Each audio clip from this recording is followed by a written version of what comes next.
দেশের আইনশৃঙ্খলা নিয়ন্ত্রণের দায়িত্বে থাকা বাংলাদেশ আর্মির প্রায় 50% সদস্যকে মাঠ থেকে তুলে নেওয়ার সিদ্ধান্ত নেওয়া হয়েছে। মঙ্গলবার সচিবালয়ে অনুষ্ঠিত মিনিস্ট্রি অব হোম অ্যাফেয়ার্সের কোর কমিটির সভায় এটি নিশ্চিত করা হয়। উক্ত সভায় বলা হয়েছে, এই রূপান্তরের মূল উদ্দেশ্য হল সেনাবাহিনীর সদস্যরা মাঠ থেকে সাময়িক বিশ্রাম নেবে, যাতে করে তারা নির্বাচনকালীন প্রশিক্ষণ নিয়ে আবার মাঠে ফেরত আসতে পারে। এই রোটেশন কার্যক্রম বুধবার থেকে কার্যকর করা হবে।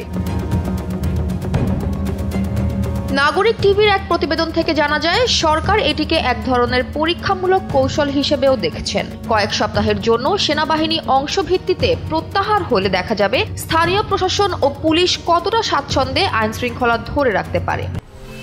10 বছরের যাত্রা তো কেবলই শুরু।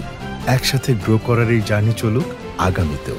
পাঠাও 10 years of growing with you। এছাড়াও নির্বাচনকে সামনে রেখে এই সমীকরণ সামাজিক, রাজনৈতিক এবং নিরাপত্তা দৃষ্টিকোণ থেকে গুরুত্বপূর্ণ।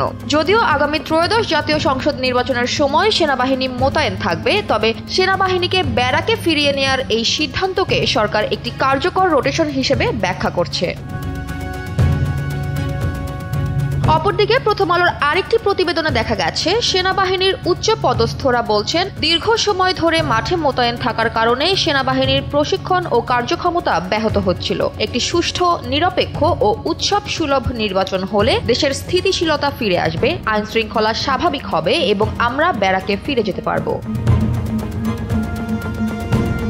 এ ব্যাপারে বিশ্লেষকরা বলছেন, এই রূপান্তর কেবল প্রশিক্ষণ বা বিশ্রামের কারণে নয়, বরং একটি নীরব বার্তা হিসেবেও দেখা যেতে পারে। দীর্ঘমেয়াদী বাহিনী মোতায়েনে ধাপে ধাপে সেনাবাহিনীকে মাঠ থেকে উঠিয়ে নেওয়ার এই ঘটনা এটাই ইঙ্গিত দিচ্ছে যে পরিস্থিতি স্বাভাবিক হচ্ছে এবং প্রশাসন বেসামরিক কাঠামোকে আরও এগিয়ে নিয়ে যেতে চাইছে। জয়া হাসান, NPB।